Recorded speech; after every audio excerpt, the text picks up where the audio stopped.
That's Don Wilks. Welcome him up. He's going to tell you a little bit more of what he's doing. Give him a hand. Hey, buddy. Can you hear me? Am I working? Well, let's give Mark and Jill a hand. That was awesome. That was, and I think just a great message to tell. I am going to need these. As Mark, that video kind of introduced me a little bit. My name is Don Wilks. This is my wife Terry at the back in the Indian camise.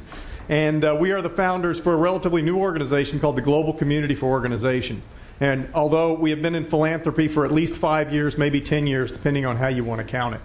Now, I'm very honored to be the first guest speaker up here today, and I don't know if most of you know that carries with it a tremendous responsibility to get us hopelessly behind schedule for the rest of the day.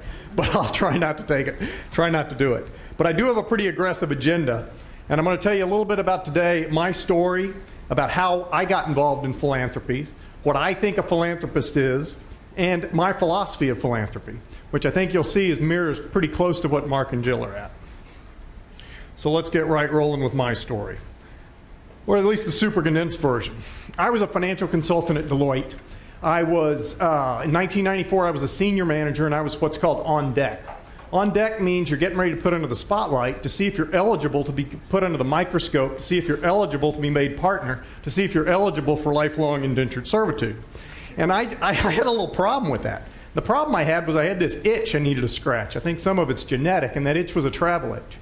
So I went to the firm and I said, you know, I got to do something before I take this leap into partnership. I got to do something. I need to take a 6-month leave of absence.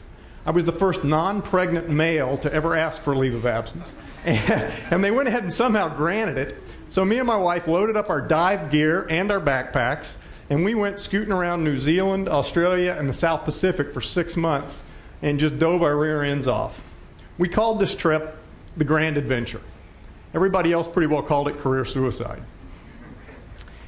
But at the end of the day, this itch really proved worth scratching because I found my passion, and my passion was travel and learning about other cultures. And I kind of found myself in that 6 months with a backpack. And I also found out that myself and my passion are not compatible with work. So something's got to go. But that being said, I returned to the grindstone and put on my smiley face, but I started really doing legitimate planning and working, not just dreaming about what I wanted to do, but actually thinking about an escape. In spite of myself and my sabbatical, I ended up making partner 2 years later in 1996 and was immediately named the national director of the business insurance consulting practice, which was a small practice within Deloitte Consulting, but a very profitable practice. And I was the national director here in Dallas. And Deloitte had very high hopes for me and saw me moving up as a young partner. I saw myself kind of moving out. So in January 8th of 2000, I finally walked away, resigned my partnership. I called this voluntary unemployment. Most of the words everybody else for it were somewhat more derogatory, and most of my friends and everybody at work was trying to talk me out of it. And having passed a decade, I'm pretty much sure it's the best decision I've ever made. So I had a to-do list. That first thing on that to-do list was to travel. So Terry and I again loaded up our backpacks, went back to our beloved New Zealand, and then spent 13 months traveling around Southeast Asia with a goal to be in Nepal in September for the trekking season. We called this trip the breakaway. Everybody else called this trip the trip in which Don and Terry would die a grisly death. But we didn't, and we got through it. So that gets to chapter 2. How did I get involved? Well, one thing I want to say is that I'm speaking, so all these slides say I, but this is I, Terry, and I. We were both involved in this from the very get-go. And when I said voluntary employment, when I decided to do that, my issue wasn't to read novels on the beach with a coconut in the other hand. Well, this is something I'm pretty good at. I did have other dreams for what I wanted to do.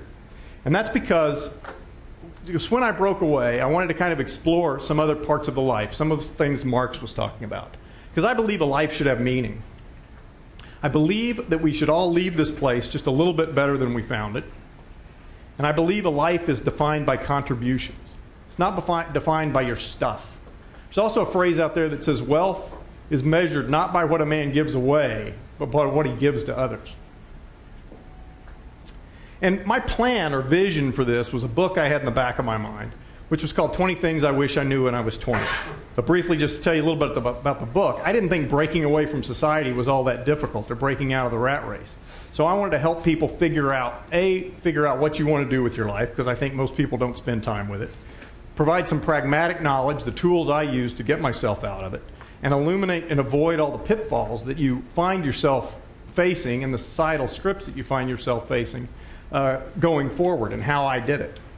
But kind of a funny thing happened on the way to the publisher. I'd worked a lot on this book, but I'll tell you, funny, but I got to back up a little bit. We ended up getting involved in this project, and that kind of was more important at the time. So involvement backs up all the way to September 2000 in Nepal.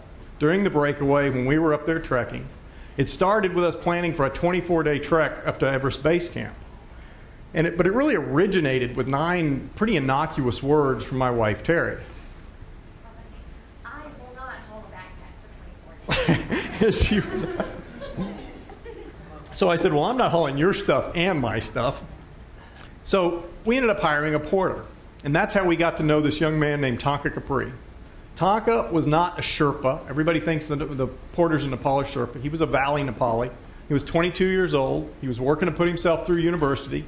He carried all our stuff, and he carries his books with him. And at night he's coming in asking us why this word is not telepahoni instead of telephone. We're trying to help him with his English and things like that. So really an amazing man. As Terry said, I hadn't spent 24 straight days with my brother. And we got to know him really well.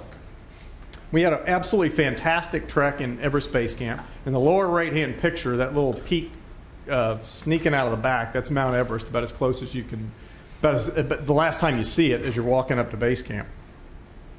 And at the end of the trip, he was our Bai, which is little brother. I was Dai, big brother. Terry was Didi, big sister. And you really can't appreciate this picture without the smells that go with it, but because it was a little bit rough. So we kept traveling. We got back on the road, went through more of Southeast Asia. Tonka went back to university, did some more portering, and we stayed in touch. Well, almost 1 year exactly from the time we met Tonka, 9/11 happened. And I actually went back to work for a little while. We moved up to New York City. At least I was working for myself this time. And Tonka emails us about this portering job. He says, oh, you're not going to believe it. I'm going on a 27-day trek. More Americans, same route. It's the whole thing. Everything's the same except 27 days. And I'm just getting this huge pit in my stomach. And I'm saying this kid is too smart, too bright to be hauling merchandise or tourist bags up a mountain. So I started thinking this, and it really got to where I couldn't sleep at night. And I said, all right, Tonka, I got a deal for you. I said, I will pay your last 2.5 years of college education if you agree to never haul another backpack. I viewed this as an investment, and it wasn't a very big one, because I already knew from when I was in Kathmandu that his room, books, tuition, everything, food, room and board, was about $100 a month. So for about $3,000, I sponsored him to get through university. And Tonka was reluctant. He said, I can't do that. I can't pay you back. And I said, I don't want you to pay me back. I want you to pay it forward. I said, when you're older and more established, I want you to do something big and grand for somebody else. And Tonka, at first reluctantly, he ended up taking my deal. So he graduates in 2004, and his pay it forward idea ends up coming the next year in 2005. And I'm saying, hold on, Tonto, I was saying older and more established, 30, 35. But I said, go ahead, give it to me. What's your idea? He says, my idea is to build a primary school in my local community. And he was the only one of 7 children at that time that his dad allowed to go to school. His dad obviously recognized something in him as well. And he had to walk an hour to an hour and a half to school every day. So we had one simple question for us. He said, can you help? I said, I don't know. Send me the numbers. We'll see what you've got.